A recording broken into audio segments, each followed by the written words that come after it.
Squatchin, y'all.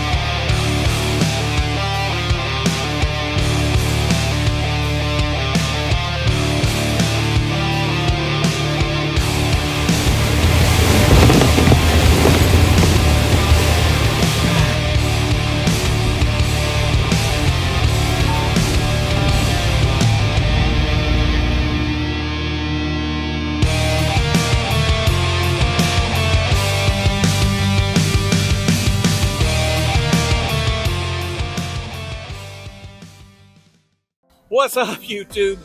Welcome back to Squatchin Overland, another episode here in 2023. It has been a hot minute since I have uploaded a video, and I apologize. I really did want to make more videos last year, and we just weren't able to accomplish what we wanted to. But this is a brand new year, and if you haven't noticed, we got some brand new gear, and I can't wait to show you and tell you all about this drone of mine. I'm having a ball with it. I've been making videos off and on throughout the year, but it's just been difficult for me to get them uploaded, y'all, and I apologize. Got so many things to talk about. Cannot wait for you to see what I've got in store for you.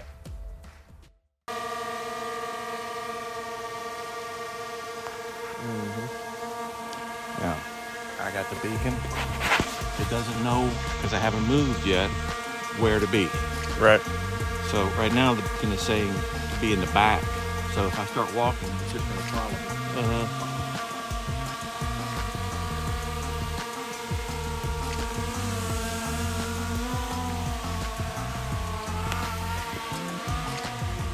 It's very impressive. So if I press and hold,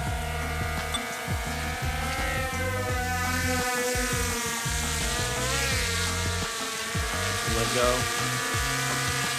So I'm going to change. Right. Oh, yeah. I just did a phony. Oh, damn. Stop it. That's going to do it. It's not going to hit anything. This is insane. Huh? It's not going to hit anything. Seem to be having some technical difficulties with the drone. Again.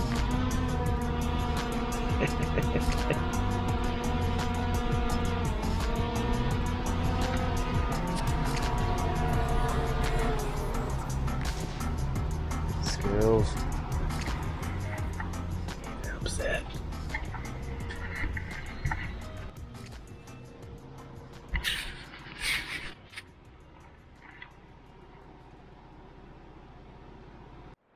Get her going.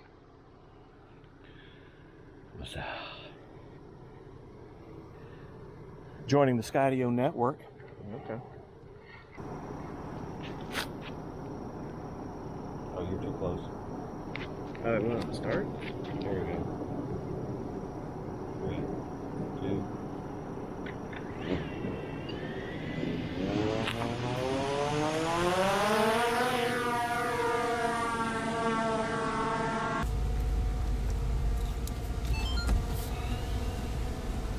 Ladies and gents, we're flying.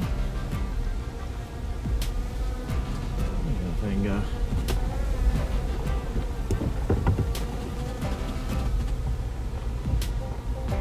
Pretty well. What's it going to do with these limbs? Where's it at? Oh. Beacon disconnected. What is right there? So how does the SKYDIO do its magic? Well, it uses 6 cameras, 2 above, 3 below, and the main camera, that I believe are using similar tech to LiDAR to map its surroundings at all times. And it's mind-blowing how good it works. It uses this always mapping to avoid everything in its path. I mean, almost everything. So the environment here on Earls Ford Road is a proving ground that's absolutely testing my inexperience. Thankfully, this trip's flight's in July, so believe it or not, the leaves are our friend. With fingers crossed, I'm really going to be pushing my luck today. In addition to obstacle avoidance cameras, Skydio uses a cool device called a beacon to tie GPS from my phone as a locator to the Skydio's long-range RF antennas. The beacon just sits on the dash as I ride down the trail, choosing from 8 positions I want it to track my location from, all the way around the perimeter of the Bronco.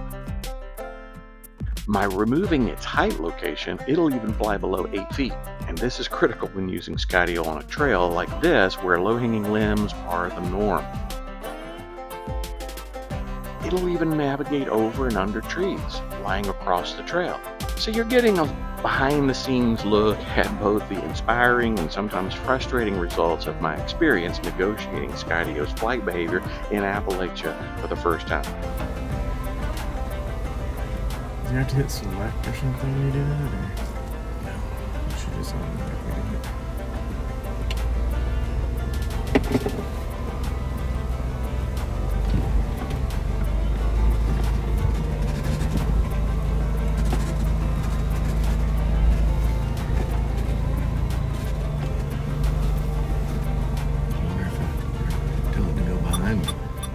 Y'all, those beeps are the sound the beacon makes when repositioning Skydio to a new location. You're also hearing my frustration because I'm unaware of the limited flight path to either side of the Bronco right now, which only leaves really a path over the top and isn't really much better. So Skydio is taking me to school on the limitations of piloting a trail this narrow.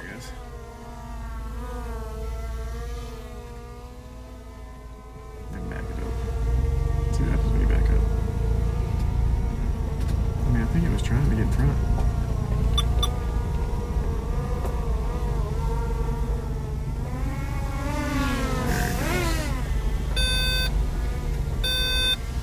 There, just select it. You're good, you're good. There it goes. Alright.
Yes, that felt like redemption right there.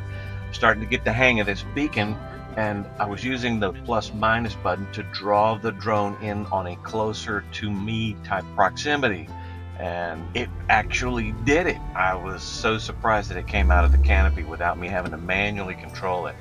That was awesome.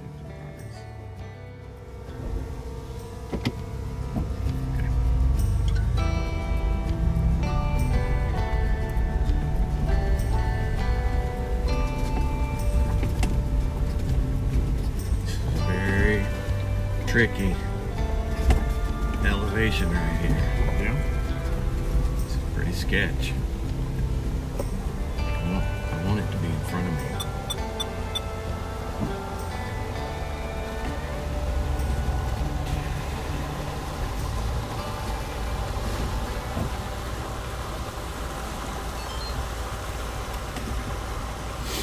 Come on, man. Why are you back? Tell it to go to the right. truck's coming. Oh, behind you? No, in front of us.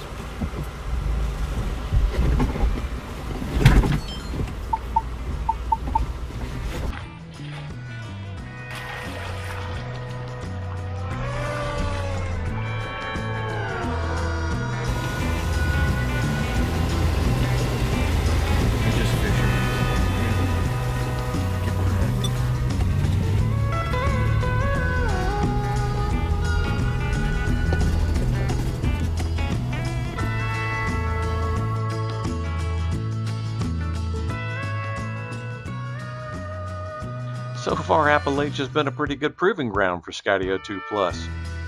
I'm super stoked that it was able to do as well as it has. To be fair, I did have to manually fly Skydio back on path more than one occasion. And in this particular instance, I was getting a low battery warning and was desperately trying to get it to land, but I sure didn't want it to happen on this steep embankment. Luckily, I remembered the procedure, press the Skydio button, hold point the beacon to tell it where I wanted it to go, before the inevitable time to land sequence occurred. Y'all, that kind of stress isn't good for your heart.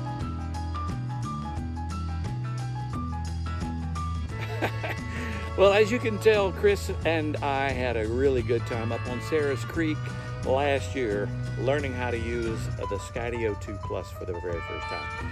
And I have had a couple of other trips since then that I'm going to be bringing to you very shortly. So please like and subscribe, click that bell notification. I'd love to have you on board. It really helps out the channel.